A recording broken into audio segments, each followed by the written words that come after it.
I am Taylor Bennett. Welcome back to the Jean Bechtel School for Music's series of tutorials for the violin portion of our Tightrope Themes one-string etudes for violin and piano.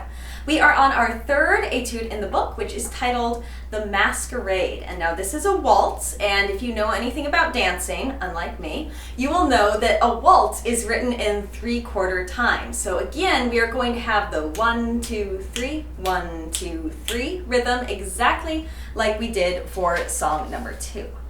That being said, we have now moved to the D string. So this song will be played exclusively on the D string, your second string on the violin. If you take a look at your key signature, you will notice 2 sharps, which tell us that we are in D major. Now in D major, we are going to have F sharps, meaning that we are going to have a regular, or you might think of it as high 2 on the D string, meaning that fingers 1, 2, and 3 will go right on your first, second, and third tapes. All right, let's take a listen to the first phrase of this song.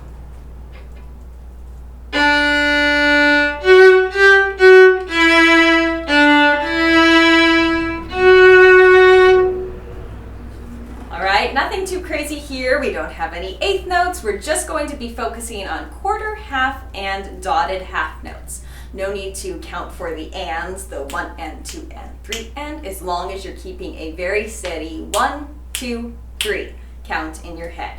All right, this song is going to begin on an open D, played for 3 beats.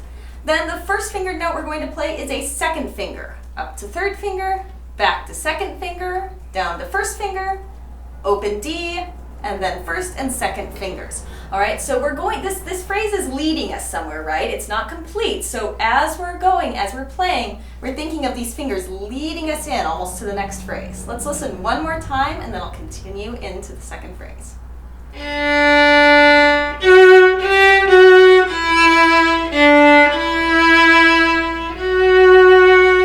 All right, that's what we covered. Let's keep going.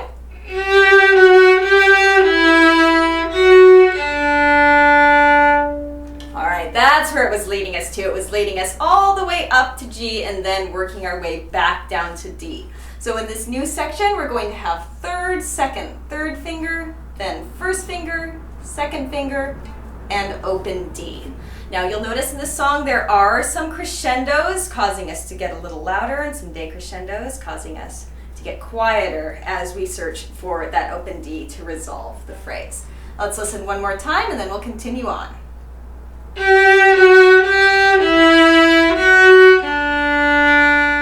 right, this part's new.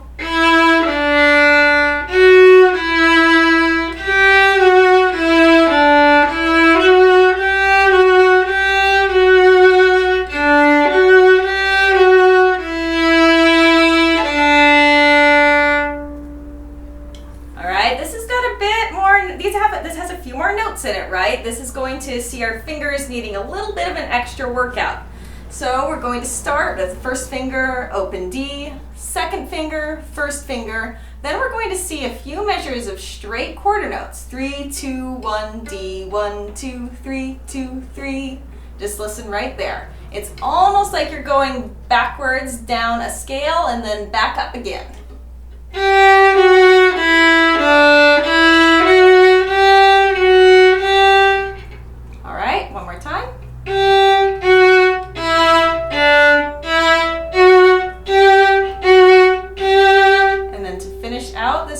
We're going to do a half note on F sharp. 1, 2, 3, 1, 2, 3. Now make sure to notice that there is a crescendo at the end of this phrase, and it's crescendoing us right into a repeat. Now if you just worked on the second song, this will look fairly familiar. You're going to just look at that repeat, those 2 dots in your double bar line, and look for it at the beginning of your song. Once again, actually not once again, my bad. Unlike the last song that we just did, we are not going to begin the repeat where our violin part begins, but instead we're going to begin repeating when the piano still has 3 measures of solo, kind of that introduction. So you get a 3 measure break, and then it's right back and do the whole thing over again. I am just going to play the violin part as it sounds in the repeat, and then I will be moving into our ending.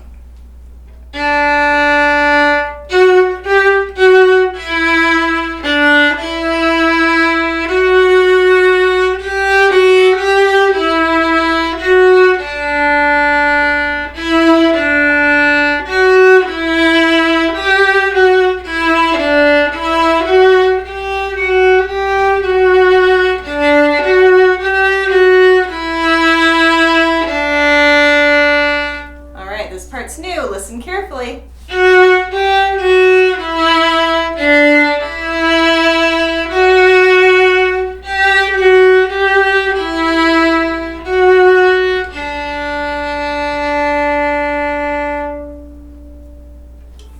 All right, now if you're listening carefully, you're going to realize that that new part isn't so new after all. We just heard that part because this is a repetition of kind of that second phrase. The only thing that's going to be different is at the end, you'll see two measures from the end, or rather one measure before the last measure.